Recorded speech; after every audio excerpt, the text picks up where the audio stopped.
Tecno Spark গো 1 মাত্র 10,000 টাকা বাজেটের মধ্যে আইফোনের মতো লুক, দুর্দান্ত camera quality, 120 hertz refresh rate display, big ব্যাটারির সাথে লঞ্চ করা হয়েছে নতুন একটা লোয়ার বাজেট সেগমেন্টের ধামাকা। আর আজকের ভিডিওতে এই ফোনটা নিয়ে ডিটেলস কথা বলবো আপনাদের সাথে।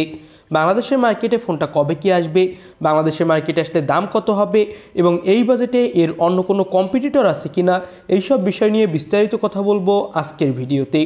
চলুন আর দেরি না করে শুরু করে দিই মূল ভিডিও। শুরুটা করব ফোনটার লুক এবং ডিজাইন দিয়ে। ফোনটার ডিজাইন অনেকটা আইফোনের মতো, যার কারণে এই ফোনটাকে অনেকেই গরিবের আইফোন বলছে। ফোনটাতে আপনি সাইড মাউন্টেন ফিঙ্গারপ্রিন্ট সেন্সর পেয়ে যাবেন। ব্যাক সাইডে দেওয়া হয়েছে প্লাস্টিক বডি এবং এখানে কিন্তু প্লাস্টিক ফ্রেম ইউজ করা হয়েছে। নিচের সাইডে ইউএসবি টাইপ সি পোর্ট আর 3.5 মিলিমিটারের অডিও জ্যাক পাবেন। দুইটা কালার ভেরিয়েন্টে মার্কেটে অ্যাভেলেবেল পাওয়া যাবে এই ফোনটা। আর এই ফোনটা কিন্তু IP54 সাপোর্টেড। তো ওভারঅল যদি বলি তাহলে ফোনটার লুক, ডিজাইন, পাশাপাশি বিল্ড কোয়ালিটি এই বাজেটে আমার কাছে ভালোই মনে হয়েছে। এবার ফোনটার ডিসপ্লে কোয়ালিটি নিয়ে কথা বলা যাক। 6.7 ইঞ্চি মাপের একটা HD+ IPS LCD ডিসপ্লে দেওয়া হয়েছে এই ফোনটাতে, যেটা হলো একটা মিডল পাঞ্চল কাটিং ডিসপ্লে এবং ডিসপ্লের চিন বেজেলসও কিন্তু অনেক কম। আর এর রিফ্রেশ রেট দেওয়া হয়েছে 120 হার্টজ। তো বুঝতেই পারছেন ডিসপ্লেতে আপনি অনেক ভালো স্মুথ পারফরমেন্স পাবেন। তবে আমার কাছে মনে হয়েছে এখানে ফুল HD+ ডিসপ্লে দিলে আরও বেশি ভালো হতো। ডিসপ্লের ব্রাইটনেসও অনেক ভালো দেওয়া হয়েছে বাজেট অনুযায়ী। সানলাইট এবং হেভি লাইটের মধ্যে ইউজ করলেও ব্রাইটনেসের তেমন একটা কোনো সমস্যা পাওয়া যাচ্ছিল না। আমার কাছে ফোনটার ডিসপ্লে কোয়ালিটি কিন্তু ভালোই মনে হয়েছে এই বাজেটে। তবে ফুল HD+ দিলে আগেই বলেছি যে অবশ্যই আরও অনেক বেশি ভালো হতো। ডিসপ্লেটা কিন্তু ডাইনামিক আইল্যান্ড সাপোর্টেড। এবার আমরা এই ফোনটার প্রসেসর কোয়ালিটি নিয়ে কথা বলি।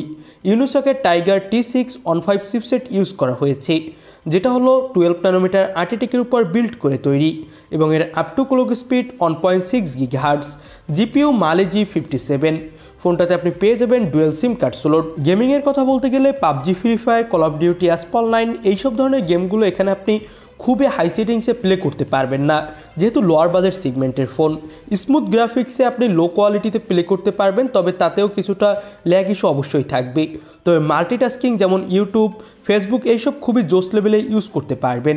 13 মেগাপিক্সেলের প্রাইমারি ক্যামেরা দেওয়া হয়েছে ব্যাক সাইডে। সামনে পাবেন 8 মেগাপিক্সেলের সেলফি ক্যামেরা। ফোনটা দিয়ে তোলা কিছু ছবি দেখতে পাচ্ছেন। ডিটেলস এবং ব্রাইটনেসের তেমন একটা ঘাটতি নেই বাজেট অনুযায়ী। আমার কাছে ক্যামেরা কোয়ালিটি ঠিকঠাক মনে হয়েছে। এর থেকে বেশি আশাও করা যায় না টেকনোর কাছ থেকে। অবশ্যই এই ফোনটা দিয়ে ব্যাক সাইডের ক্যামেরায় ফুল HD+ রেজুলেশনে ভিডিও রেকর্ড করতে পারবেন এবং সামনের ক্যামেরা দিয়েও ভিডিও রেকর্ডিং করতে পারবেন। 5000 mAh ব্যাটারির পাশাপাশি পাবেন 15 ওয়াটের একটা ফাস্ট চার্জার। এবার আমরা কথা বলতে যাচ্ছি ফোনটার প্রাইজিং নিয়ে। এই ফোনটার বেস ভেরিয়েন্ট 364GB, যার দাম রাখা হয়েছে 7299 রুপি, যেটা বাংলাদেশি টাকায় কনভার্ট করলে হয় 10,410 টাকা। বাংলাদেশের মার্কেটে অবশ্যই ফোনটার দাম আর একটু বেশি হবে, ধরে রাখতে পারেন 11,000 থেকে 11,500 টাকার আশেপাশে অফিসিয়ালভাবে লঞ্চ হবে। আর বাংলাদেশের মার্কেটে কিন্তু এই ফোনটা অফিসিয়ালভাবেই আসবে। তো এই তো ছিল আজকের ভিডিও। আপনাদের কাছে ভিডিওটা কেমন লাগলো সেটা অবশ্যই আমাদের কমেন্ট বক্সে জানাবেন। নতুন কোনো ভিডিওতে আপনাদের সাথে কথা হবে। আজকের মতো আল্লাহ হাফেজ।